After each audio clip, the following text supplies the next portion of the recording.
Thank you. I was just wondering, I was quite impressed with the Headspace or At Ease initiative. And I think it's very helpful for adolescents in transition, especially those with psychiatric problems. Has there been talking about opening up certain of such spaces here in Belgium? Bestaan er al? Ja. They exist. Yeah. Overkop is similar, and they went to visit us in Maastricht, and we went to visit them. Sophie, you've been there, I think? Yeah. Sophie is doing her PhD on these, and she's here as well. And you went to see Overkop in Genk, eh? Yeah. And Theo in Antwerpen. Yeah. And Theo is also, it's slightly different. But you know, also the At Ease is not exactly the same as the Headspace model in Australia, because every country has its own different financial infrastructure. Yeah. And I mean, we went to see Headspace in Australia, in Ireland, and in Denmark, and I think our model in the Netherlands is most closely to the Danish model. Yeah. But the Overkop has a lot of overlap in approach, and Theo also. Yes, because I know Theo because I work in the province of Antwerp, but I feel like that's more focused on more therapeutic sessions, while I think the Headspace or At Ease approach is much more toegankelijk. Accessible. Accessible. Yeah. My understanding from Theo indeed is that it's very much focused on therapy, and that also it's given by therapy who are experienced and often older. So there are definitely differences, but I mean there are also free and that you can walk in, and so there are there's also overlap. And for example, Headspace in Australia is more medical than our At Ease center. They have like a limitation to the amount of session. The Headspace in Australia resembles a lot our basis GGZ, our primary care model that is in the Netherlands already very well developed. So they are now very enthusiastic in Australia about our approach with using volunteers, young volunteers, to do the interviewing. So we all learn from each other, and we all pick and choose what fits the country and the culture best. And also within a country, you have differences between cities. Like in Maastricht, we see a lot of students because the city is really full of students, international students.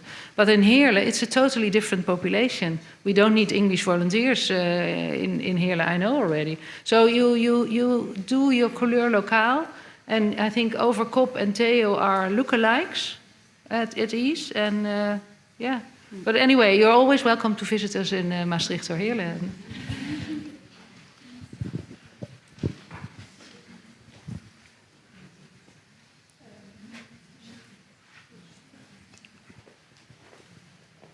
I just want to add just a point on Maison des Adolescents en France, because in French part of Belgium we have no Maison des Adolescents. One in Brussels, but beginning. But it's quite the same. Some of them are more medical and primary care, and others are more associative and so on with partner out of mental health and so on. It depends on the place also. It's the same. Yeah. From what I understand from the Maison des Adolescents, is that it's very, very multidisciplinary. Like also pediatricians involved, GPs and obstetricians, like everything around the child. And it's been existing already for a very long time. So it's a very established formula. There are very benefits of it. But also at Ease, people can also come in for financial problems or sexual health-related issues. So it's not necessarily that they only have to talk about psychiatric problems.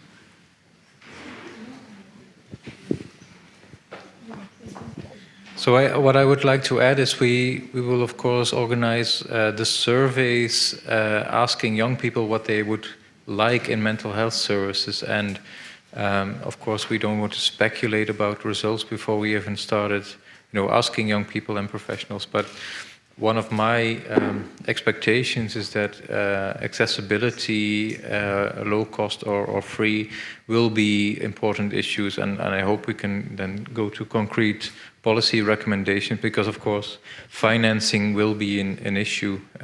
Theo is entirely voluntarily, but as a model of healthcare, that's not sustainable. Yeah. Just a quick comment, Mario Dilkrebs from Paris. Just a quick comment about the Maison des Adolescents. I wouldn't say that it's a well-established model. Actually, it comes from a very specific question that we need to have to do something for adolescents. And it came from, well, at first they have been promoting, well, whatever kind of structure that was in the field of adolescence. So you have a very huge variety of functioning and actually heterogeneity, and their scope are not even the same. So there is like the main cahier des charges, I don't know the words. You should, when you read what you should do, it's magnifique. But the reality is very diverse. And if you and part of them are doing very good job. For example, some of them do not have psychiatrists, but work a lot with the GPs and serve as a transitional relay to the psychiatry. Some places they don't even have doctors at all.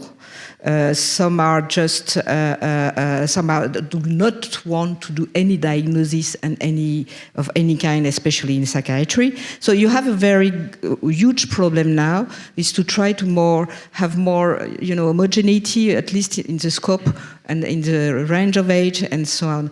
Things are moving from probably last year, I would say, and we definitely have to learn how to organize this structure with the rest of the psychiatry and care for adolescents. But it's not established, and I think we really need to take example from your expertise in different ways and Headspace. It's not Headspace. Well, in some place it's Headspace. I agree with you that it's not always what it seems. And I just wanted to tell an anecdote that I went to see 10 different Headspace centers in Australia, but unannounced. So I was actually on holiday, so I came in there on my flip-flops, and I went from the north, so far away from all the academia, and there was nowhere any doctor to be seen. So also in Headspace.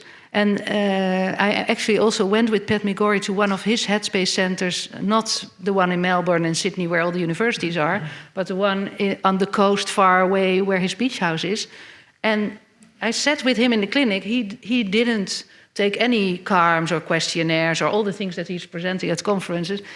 So also within the Headspace, I found out they do what they present at conferences are the data collected only in Sydney and Melbourne, so at a few Headspace centers, and the rest are different also in terms of personnel and what they offer, and that's what I meant with le couleur locale, what is needed also. So also there, and when I told him that, he was like, what? So it is. I know, but what I want to stress is that it has not been think as a connection place for adolescents and pathway to care, and so that's the problem. The connection has not been done as you stressed with yourself. the psychiatric services. You mean with anything. Yeah. Anyway, the Maison des Adolescents is now part of the International Youth Mental Health Network, so they are. But things are moving now. Yeah, and I think we definitely need. Well, Maison des Adolescents are adolescents and need to mature.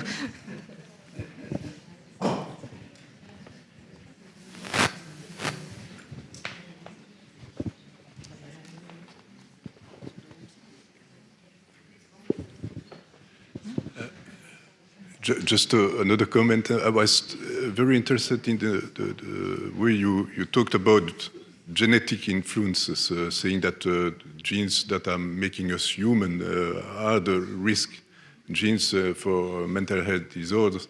And also, it's very impressive to see that there is such a lack of specificity.